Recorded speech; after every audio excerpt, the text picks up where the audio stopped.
In this video, we're going to talk about adjectives. Much of what we're doing here is going to be review. At the end of the video, we'll also put in some new information about adjectives, namely the degrees of adjectives. But what you're going to see in the first part of the video is a repetition of some of the things that we did in Greek 1. So if you notice similarities, that is why. I've sort of shortened down what we did in Greek 1 here just to give you the refresher. If you feel like you need more review of adjectives at the end of the video, I have also linked back to the video on adjectives from Greek 1. You might also go back to the Greek 1 grammar and look back at the chapter on adjectives if you feel like you need more of a review than what you get here and what you get in, in this book here. So as a reminder of what the basics of an adjective is, so an adjective in any language is going to give us more information about a noun. It is going to describe a noun, make that noun more colorful and vivid.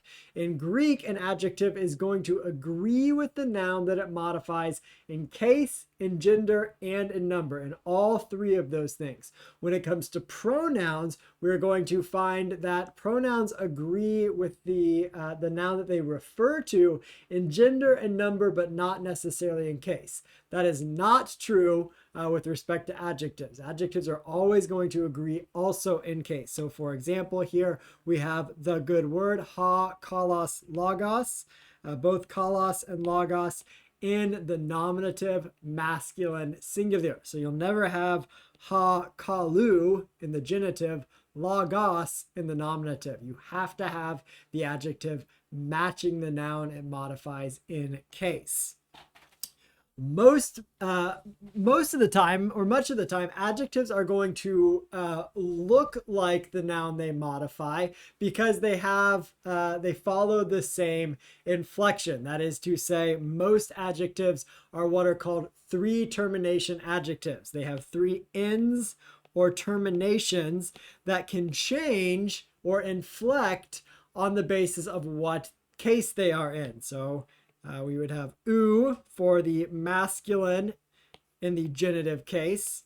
Then we could have "ace" for the feminine in the genitive case. And then again, "u" for the neuter genitive, and then so on and so forth for the dative, the accusative, and then down into the plural. That is to say that the adjective is often going to look like the ending of the noun. So here we have he, agathe, graphe, the good writing. This a matches up with this a because they are both nominative, feminine, singular. But some adjectives only have two terminations. These are called two termination adjectives. That is, the feminine is also covered by the masculine. So you have os, on as the two options. So adunatos is used for both the masculine and for the feminine. So in this case over here, adunatos, we would still parse this as nominative feminine singular, even though it doesn't have this a. This is still a feminine ending. It's just that we don't have what is a separate termination, a separate ending for the feminine form of this adjective. So this still matches, adunatos still matches graphe here, even though it looks a little bit different. And we also, if you have something like a noun in the third declension and the adjective in the second declension, you might see some differences between the endings. But what is important is that the adjective is still, even if it doesn't look identical to the noun, it still matches it in case, gender, and in number. So those are our basics of the forms of adjectives and what they are. And then we're going to go back over those three main uses of the adjective. The first is the attributive adjective, which is normally associated with the article before the adjective, or in some cases, there's no article at all. And that would be there's no article for the noun or for the adjective. And this shows up particularly frequently in Revelation, and this would be a good word rather than the good word. So if something wants to be indefinite, that would be a reason not to have the article before the adjective. So much of the time, the article preceding the adjective is your clue that you have an attributive adjective, and it's called the attributive adjective because the adjective is attributing something to the noun that usually follows it. So the good word with no to be verb in there. When we come to the predicate adjective, we are going to stick a to be verb in there. And usually, or with the predicate adjective, you are not going to have the article preceding the adjective, but you do have it preceding the noun. So for example, here, ha, logos, agathos. Notice how the article, the adjective comes after the noun. The word good, the word is good. Or if you switch it around, good, the word, or good is the word. So we supply that to be verb is in there. And our last use of the adjective is the so-called substantival adjective, wherein the adjective is functioning as the noun itself, and there is no other noun that is being modified. So in this case, ha agathos is simply the good. If we were to put this into the plural, hoi agathoi, the good ones. And the nominative here would be then the subject of the sentence. So another little rule here, the adjective will always agree with the noun it modifies in, this should say case, gender, and a number, but this does not mean the adjective will always match the ending of the noun. So we saw this with to termination adjectives here, and we also see it with something like mathetes in the accusative here, mathetain. So remember mathetes, if we were to look this up in our lexicon, it would look like this with ha after it. Remember this ha, the definite article, is telling us that this is a masculine word, even though it uses first declension endings. That some words use endings that we often associate with a different gender. So some feminine words will use second declension endings. We normally associate the second declension with masculine words, and some masculine words will use first declension endings, which we often associate with the first declension with feminine endings. So in both of these cases, agathon and methetain, we actually have an accusative masculine singular, even though the endings look different from one another. So I want us to mentally going back to, I should say, going back to the attributive, the predicate, and the substantival adjective. We're going to have a quick lecture pause here where I want you to identify each one of these as attributive, predicate, or substantival. So pause here. You can write this down, or you can do it mentally. All right, so now that you've done this, I'm going to put a little bit more information up on the board for you to check yourself and sort of go through this one more time. Make sure you have the right answers. And while you do that, I'm going to pause and write out the answers so that you have your self-correction here on the screen. All right, so here we have our answers. And I apologize if my chicken scratch is difficult to read. Our first one, we have an attributive adjective. The second one is substantival. No other noun is there. So the good ones, this one would be the good word.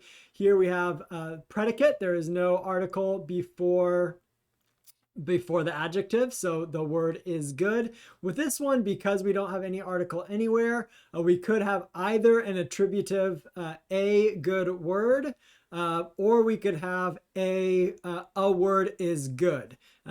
If we had the latter, if this was a predicate, these would probably be switched, where logos would come first and agathos would come second. So most likely this would be an attributive, but syntactically it could technically also be a predicate adjective.